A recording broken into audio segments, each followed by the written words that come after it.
tầm độ khoảng trên 30 chiếc. Chứ không được rút hết là nó cái dưới nó bao giờ nó vẫn bị mỏng hơn, nó không thành bánh được. Nên cho là coi như chỉ đúng là cái tay mình cảm thấy nó quấy nó nặng tay rồi là mình dừng.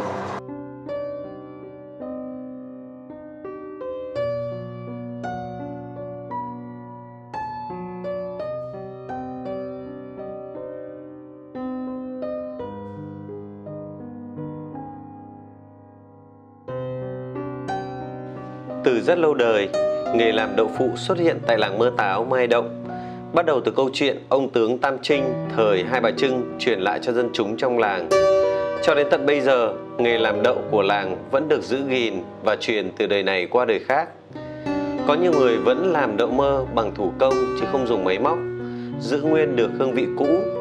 Họ làm với tất cả lòng yêu nghề để mong lưu lại thứ đậu thơm ngon, mát lành cho đời. Tại vì chúng ta đã vào trong ngõ 254 phố Minh Khai. Nhà chú đi cậy nhớ là ở ngay đầu này thôi. Ban ngày thì nó dễ nhận diện ra hơn, còn vào ban đêm thì nhà nào cũng đóng cửa. Ban ngày thì thấy ngay cái đồ làm nghề đậu nó ở bên ngoài. Bị đi quá rồi hay sao? Đi qua đây ngửi mùi đậu thơm phức. Ở đây có nhiều nhà làm đậu mà. Nhưng đã qua nhà chú chưa? À đây rồi, nhà chú đây rồi. Chào chú. Chú mở cửa ra lâu chưa chú? Chú mở cửa lâu chưa? À thế à? Cháu đi vòng vèo quanh đây một lúc cháu vào. Vâng, bây giờ chúng ta đang đứng trước cửa nhà chú Hải rồi. Chú cũng vừa mới dậy thôi.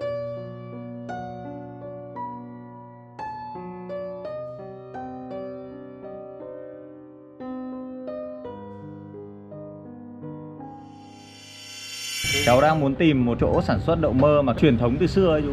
Cho làm mơ táo. Mơ táo á? Đấy chú phải ra mình qua sông. Có cái biển đền Mẫu Thoải, lên trên đền Mẫu Thoải cái là có 139 Tam Trinh. Mơ táo. Đây, cáo thủ này, nhưng mà nếu mà vào trong đấy có anh Tuân rồi này, ở ngách 49. Ngày xưa là đây là có rừng mơ, rừng miết gì đúng không? Mơ với táo gọi là làng ngửa cổ. Ngửa cổ chơi táo. Thế bây giờ là còn nhà nào cổ truyền từ thời xưa đến nay? Còn mỗi Tuân. Chú tên là gì chú? Minh. Chú Minh ạ. Vâng. Thế là chú ở đây từ bé gì à? Ê, tao đâu quê tao đấy. Lông là không được chuộng. Thấy không? Thắng ơi, có khách à? Có khách. Hả? Nhưng có mẹ mày ở nhà thì cũng được, đậu làm xong rồi gì? Nhưng mà làm xong hàng rồi. Vâng. Thế là nhà mình là chỉ làm vào... Nhà mình nó chỉ bé nhỏ đây thôi. Còn nếu mà vâng. quay nhà to thì phải sang bên Mai Động. Từ cả cái làng Mơ Táo thì có 3 nhà làm. Mà Mai Động nó có khoảng 20 nhà. Xong cậu sang cầu bên đây xong phố Mai Động đấy, xong hỏi vào làng Mai Động. Ở đây là đình nhà mình là mở cửa những ngày nào trong tuần hả chú? Ngày nào cũng mở, dăm mùng 1 cũng mở. À thế ạ? Ngày Tết nữa, rồi vâng. Đến ngày giỗ của ông ấy. Tôi là người gốc đằng này, cả làng như chính là có mình tôi trở về đó. Một người cuối cùng đây, chưa chết. Cái tích của đậu mơ này là bắt nguồn từ khi mà khởi nghĩa của Hai Bà Trưng. Ông Tam Trinh này ông theo nghĩa quân của Hai Bà Trưng và tiến ra ngoài Bắc này. Và ông đóng quân ngay đầu làng Mai Động. Đấy, ở đấy là gồm có đống cồn, đống me và một cái đỉnh núi hơi coi bằng phẳng thì ông ấy cho nghĩa quân đóng ở đấy. Cái nguồn gốc đậu mơ là sau khi nghĩa quân đóng ở đây thì ông Tam Trinh ông vào cái làng này. Làng này là một cái làng nông nghiệp nó còn hoang sơ. Lúc đó thì coi như là làng ở ta thì không chỉ có nhà chánh phó lý trưởng người ta mới có nhà ngói. Còn đa số là nhà gạch nhưng mà lợp dạ. Thế cho nên là ông vào đây thì ông thấy như thế thì ông ấy dạy cho cái nghề làm đậu phụ. Mình ở đây đậu mơ là xuất phát từ đây. Từ ở đây, từ gốc ở đây. Từ gốc người Mai Động đầu tiên. Đấy. Và sau này mơ táo người ta là nó do cái vỡ đê hoặc mạc thời Pháp. Cho nên cái làng đó người ta bị xóa sổ. Người Mai Động mới di cư ra đấy. Thế tại sao mà lại có cái từ đậu mơ hả chú? Cái từ mơ đấy từ đâu cái ra? mơ đậu kẻ mơ là người Mai Động. Ở đây nó gồm có Mai Động, Thanh Mai, Hoàng Mai. Và ngày xưa nó gọi là còn là Bến Mơ cơ. Nghề làm đậu phụ khá vất vả. Người ta thường phải dậy sớm từ mờ sáng để kịp làm đậu nóng cho buổi chợ sớm. Cô theo công đoạn này thế nào? Câu này là đầu tiên đấy cháu. Hôm qua là vo rồi, thế là ngâm xong bắt đầu là đến lúc này là cần ngâm độ khoảng 4 đến 5 tiếng. Của hè thì ngâm muộn hơn. Mùa hè có 4 tiếng thôi, mùa rét thì phải ngâm đến 6 tiếng. Đến chín thì bắt đầu mình bỏ mình vo. Ngâm là ngâm nước lã bình thường. Nước lã bình thường. Vâng, có nghĩa là đậu từ lúc mà mới lấy về này xong bắt đầu mình ngâm không vo chứ, vo sạch như mình vo gạo, sạch đi xong bắt đầu mình việc ngâm xong bắt đầu hôm sau lại bỏ vo tiếp. Mình vo này cho nó trong nước ra, nước trong rồi bắt đầu mình bỏ ra mình xay.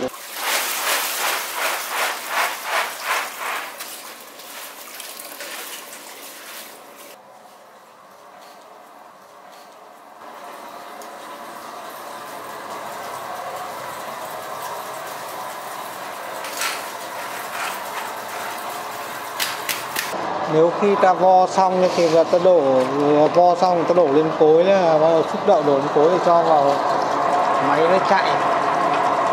Cái này là cứ xay là để lấy nước ra thôi gì chú? Xay để lọc. Vâng. Như này ta xay xong ta tí nữa ta đưa sang máy lọc. Vâng. Đấy, thì ta bỏ lọc thì nói chung là ta lọc là ta bỏ lấy bã, chỉ lấy cái nước của nó thôi, cái tinh bột của nó thôi. Chú ơi, cái lúc mà chú xay này thì có cần phải nhiều nước hay ít nước như nào để cho nó có cái độ không, nói chung là phải chỉnh các cái độ nước này cho nó chảy làm sao độ vừa tới thôi, đừng để nó chảy đặc quá, đừng để loãng quá thì đậu nó không chuẩn. Ở cái độ sánh đây là nó phải sánh như này đúng đấy, thế nó phải như thế. Sánh như này là được này.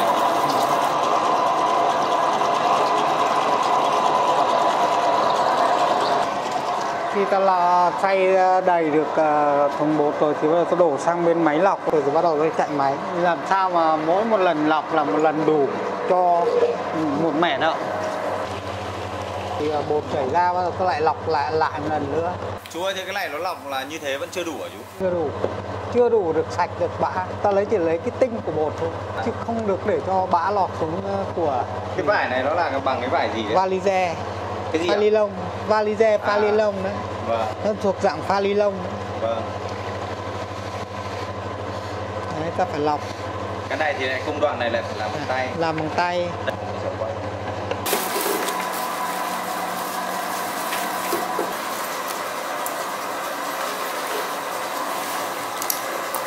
Khi ta lọc lại xong rồi ta bắt đầu đổ lên chảo để đun. Đun này thì trong thời gian là bao lâu hả chú Hải? Nó cũng tùy theo, khi nào nó ra sôi thì thôi. Nhà mình là làm đậu này từ bao năm rồi?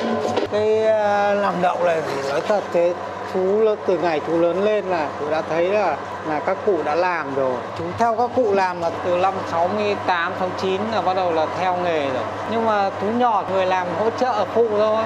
Vâng. Nhưng mà mãi đến năm 7 xong bỏ nghề, còn tất cả làng lại bỏ nghề đến năm 76 bắt đầu vào tiếp tục chiến đấu. 76 làm thì coi như là làm đại trà cả làng với đậu. Thì mãi đến sau này là 87 là bắt đầu chú lại vào làm chính thức của chú. Lập gia đình là từ năm 85, 87 bắt đầu chú vào của chiến đấu ấy. Coi thế là hai vợ chồng làm riêng từ ngày đến bây giờ, từ thời bắt đầu phá bỏ bao cấp. Cái nghề này nói chung là thì nói nếu mà làm ấy, để mà gì thì là chỉ là để sinh hoạt cho gia đình thôi. Vì ngày xưa thì là xay lọc tay thì đúng là vất vả, bây giờ là xay máy và lọc máy thì nó nhàn hơn. Có cái bây giờ thì là làm thì do kỹ thuật thôi. Nói chung làm lâu năm thì mình chỉ cần nhìn cái là mình có thể phát hiện được. Nghề làm đậu này thì cô chú phải dậy từ rất sớm. Từ khoảng tầm 2 giờ thì cô chú đã phải dậy để chuẩn bị tất cả mọi thứ rồi. Ngày hôm trước thì cô chú ngâm đậu và tiếp theo là những cái công đoạn về chế biến tiếp theo. Thì ngày hôm nay chúng ta sẽ cùng nhau chứng kiến cái công đoạn này. Đây là chú đang làm gì chú? Cho muối vào, đây cho ít muối vào nhá, để trong nồi để cho lúc mình pha cho nó dễ. Cái công dụng của muối này vào để cho nó đậm hơn. Cho nó pha cho nó nhanh được. Bắt buộc cái này phải có hạt muối vào nó đậm thì nó mới pha làm nhanh được. Thì nói chung là ta cho muối rồi thì bắt đầu ta múc xuống lồi. Vâng. Đấy. Ta múc xuống lồi để cho muối một thìa nhỏ thế thôi chú. Thế thôi. Mỗi một lồi thì một thìa nhỏ nữa.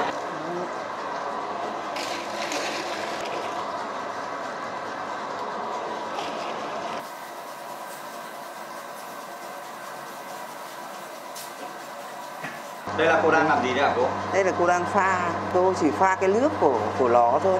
Vâng. Nước nó để hôm trước, Thế là mình bỏ lên mình pha. Pha khi nào mà nó kết tủa thì bắt đầu là mình dừng. Thế cái tỷ lệ pha vào đây là bao nhiêu? Cái này nó không có tỷ lệ cháu ạ. Vì cái này nó là chỉ theo nóng lạnh, coi như theo mùa này nóng lạnh thôi. Nóng thì mình pha thì là nó cái nước chua nó lượng nước chua là nó gì thôi. Khi nào mình lấy nó sánh lên hoa này nó thôi. Đây nó sánh bắt đầu lên hoa đấy. Đấy bắt đầu nó kết tủa. Đấy nó kết tủa đấy. Như này được chưa? Đấy như thế là được rồi đấy cháu. Cháu thấy bắt đầu nó kết tủa nhiều hơn như thế. Nếu mà mình đổ quá cái nước chua vào thì đổ cá thì nước chua vào thì là nó sẽ trong, nó sẽ cứng cái đậu. Ít quá thì là nó lon không gạn được, nó không thành bánh được. Nên cho là coi như chỉ đúng là cái tay mình cảm thấy nó quấy nó nặng tay rồi là mình dừng. Nó trong, thế còn đâu mình cứ đổ khi nào mà nó xe hoa lên mà nó trắng nước, to hoa mà trắng nước, đấy là được. Mình hớt các cái bọt này ra này, không cái bọt nó vào nó sẽ nổi cái đậu lên. Đấy, xong bắt đầu mà mình cầm cái môi mình xoe này. Đấy, nó bắt đầu kết tủa. Đấy, thì đấy xoe đấy, xoe là cho nó kết tủa nhé. Đấy. Thế là cái khi nào cái hoa, cái đậu này nó chìm xuống thì cái nước nó nổi lên trên. Bây giờ mình đặt cái rổ gạn mà là thế là các cái đậu nó ở dưới không? Đấy cháu nhìn cái nước nó ở trên không? Thì cái nước này sẽ dùng làm gì không? Cái nước ấy chắt ra xong tí bắt đầu mình phải lấy cái nước chua của nó. Vâng. Đấy, lấy nước chua của nó đánh lên cho nó trong ra. Trong mình chắc mình lại để đến ngày hôm sau. Đấy, tức là người ta gọi các cụ là gọi là nước giống là nó thế đấy. Làm cái nghề này là phải yêu nghề thì mới làm với cháu ạ. Chứ không yêu nghề không làm được đâu.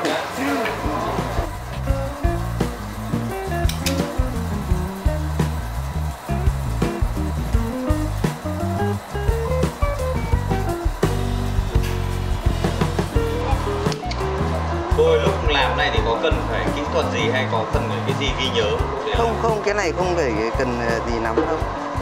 Nói chung là mình cứ làm mà nó cứ đều tay như này là mình làm thì là được.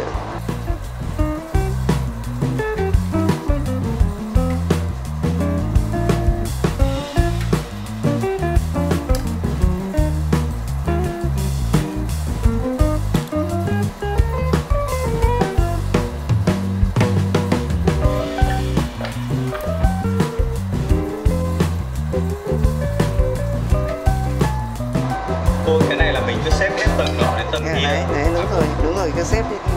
Khi nào nó đầy khuôn thì thôi. Vâng, cái là mỗi một mẻ này là bao nhiêu cái đậu là? Mẻ là tầm độ khoảng trên 30 chiếc. Cứ gói một chiếc này rút ra, chứ không được rút hết là nó cái dưới nó bao giờ nó cũng vẫn bị mỏng hơn. Rõ ràng là gói là đổ nhiều hơn đấy. Vâng, thế thường nó làm là bao nhiêu hàng?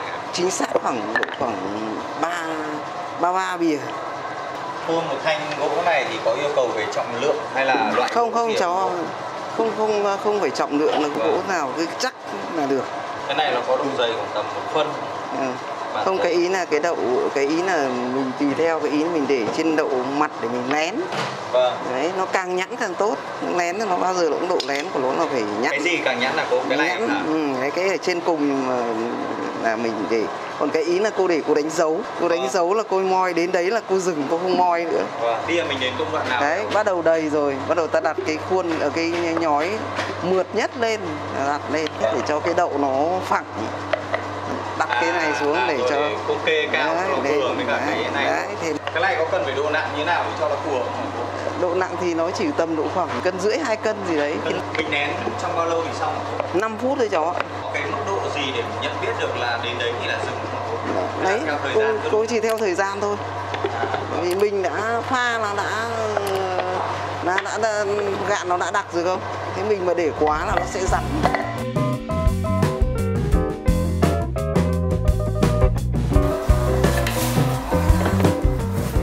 Như thế này là thành một miếng đậu hoàn thiện rồi đây đúng không ạ? Trải qua 3 thăng trầm, nghề làm đậu phụ kẻ mơ vẫn giữ được tiếng thơm. Những bìa đậu phụ trắng muốt, vuông cạnh, mềm, béo ngậy trở thành món ăn thường thấy trong những bữa cơm hàng ngày của người Hà Nội.